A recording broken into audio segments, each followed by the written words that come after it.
Acidente grave ou fatal, é obrigatório refazer o treinamento? E se o trabalhador ficou encostado dentro do INSS lá, é obrigatório quando ele volta para a empresa eu retreinar ele nesses treinamentos exigidos pelas normas regulamentadoras, treinamento de altura, de espaço confinado ou qualquer outra que o Ministério do Trabalho exige? Vem comigo, vamos aprofundar esse assunto nesse vídeo.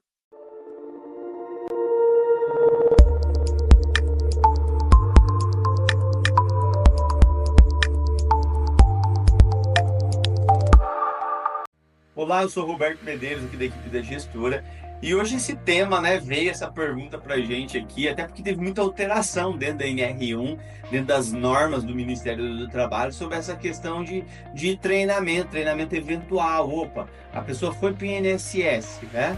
Ela tá lá encostada dentro do INSS, ela volta para a empresa, né? Dependendo quanto tempo ela ficou lá, será que eu preciso fazer esse treinamento de novo?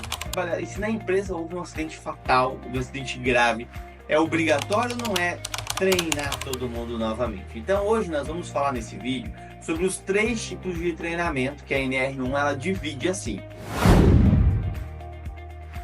A gente tem 3 tipos de treinamento: treinamento inicial, treinamento periódico e treinamento eventual, beleza? Então vamos colocar grande aqui cada um deles para a gente dar um maior nível de profundidade. Treinamento inicial, vamos começar por esse que é o mais, entre aspas, o mais fácil.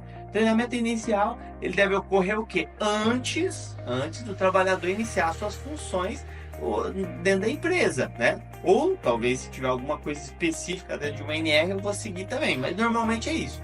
Antes de iniciar a sua função dentro da empresa, ou antes de iniciar aquela atividade específica, eu preciso dar o treinamento para esse trabalhador.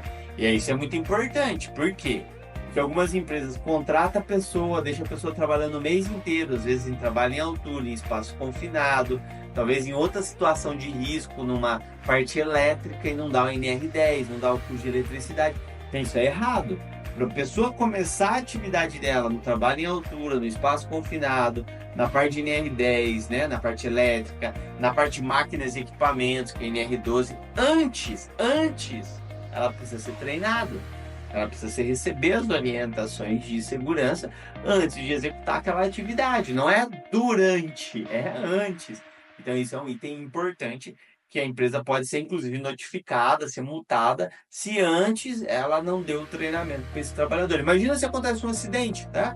E a pessoa não tem nem o treinamento ainda. Ah, mas eu estava testando, né? Então, qual que é o seu processo aí para teste? Qual que é o seu procedimento para esse processo de treinamento e evoluir a pessoa para um outro nível? Você tem que ter isso mapeado, porque às vezes o pessoal deixa 8 meses, 6 meses, 12 meses aí um trabalhador em treinamento para ver se vai classificar ele para outra função. Então, é uma outra coisa que a gente precisa estar antenado com relação a isso, beleza? Capacitação periódica. Como é que funciona a capacitação periódica? Cada período de tempo eu preciso o quê? Eu preciso fazer novamente o treinamento, né? Então, vamos lá, vamos dar alguns exemplos, né?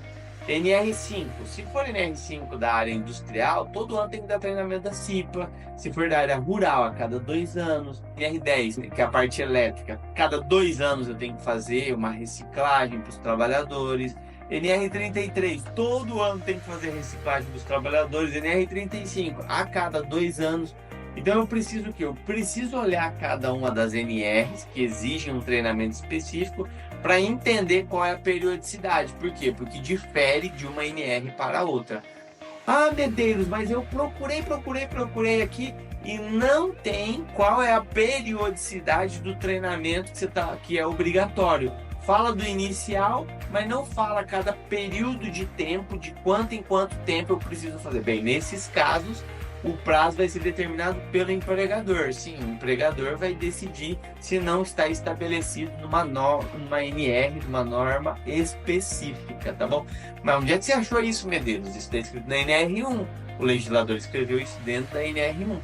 Mas qual que é a sua recomendação aí? Eu não passaria de 3 anos, porque assim, você não tem nenhum treinamento com mais de 3 anos aí para você fazer reciclagem. Ah, não, mas aqui na minha empresa é a cada 5 anos. Rapaz, você está se complicando aí, né? Você não vê isso, né, nos outros treinamentos. Então, 2 anos, no máximo, talvez 3, eu até arriscaria aí, dependendo de algum caso muito específico, de um operador muito antigo e tal, né, de uma máquina muito antiga. Então, talvez, né? Mas aí teria que analisar cada caso aqui, beleza?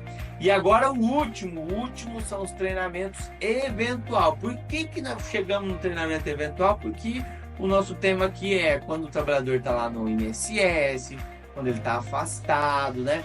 Então, o que acontece? A NR1 fala que existe a necessidade de alguns treinamentos eventuais.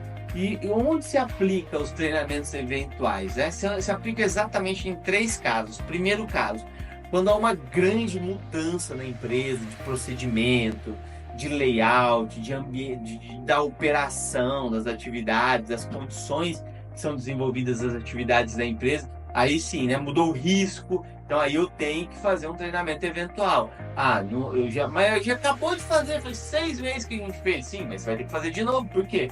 Porque mudou o seu cenário, mudou o seu ambiente, as coisas não são mais como eram antes, você tem que refazer o treinamento, beleza? Maravilha, ok, primeira situação. Segunda situação do treinamento eventual. Se houver um acidente grave ou fatal, você precisa fazer um novo treinamento. A norma fala assim, né? O acidente grave ou fatal que indique a necessidade de um novo treinamento. Então isso é importante, por quê? Porque às vezes houve um acidente fatal na empresa, mas às vezes foi um trajeto, às vezes pode ter sido um mal súbito, entendeu? Que a pessoa já tinha uma doença já pré-existente, então talvez por isso que o legislador ele deixa essa abertura. Agora, por exemplo, você teve um acidente de trabalho em altura, o cara caiu e veio a óbito, ou foi um acidente grave, você tem que refazer todo o seu treinamento de trabalho em altura. Você teve um acidente grave em espaço confinado, refaz para todo mundo.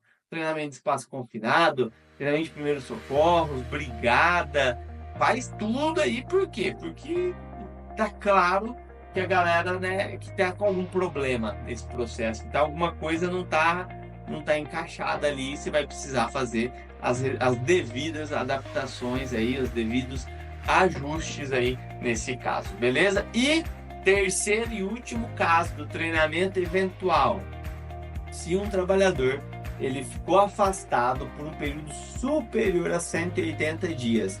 Então, se ele retornou após 180 dias de um afastamento ao trabalho, eu tenho que fazer o treinamento de novo com ele. Então, 180 dias, aí eu estou falando de metade do ano, de 6 meses que o cara não trabalha em altura, não trabalha em espaço confinado, não trabalha com máquina, não trabalha com equipamento, não trabalha com NR10. O que o legislador fala? Que eu preciso fazer um treinamento eventual, um treinamento para esse trabalhador, para essa situação. Responde a nossa pergunta, né? Se o cara está no INSS, quando ele volta, ele precisa fazer um treinamento da empresa de novo? Precisa, se ultrapassar 180 dias, né? Aí vai precisar fazer. Teve um acidente.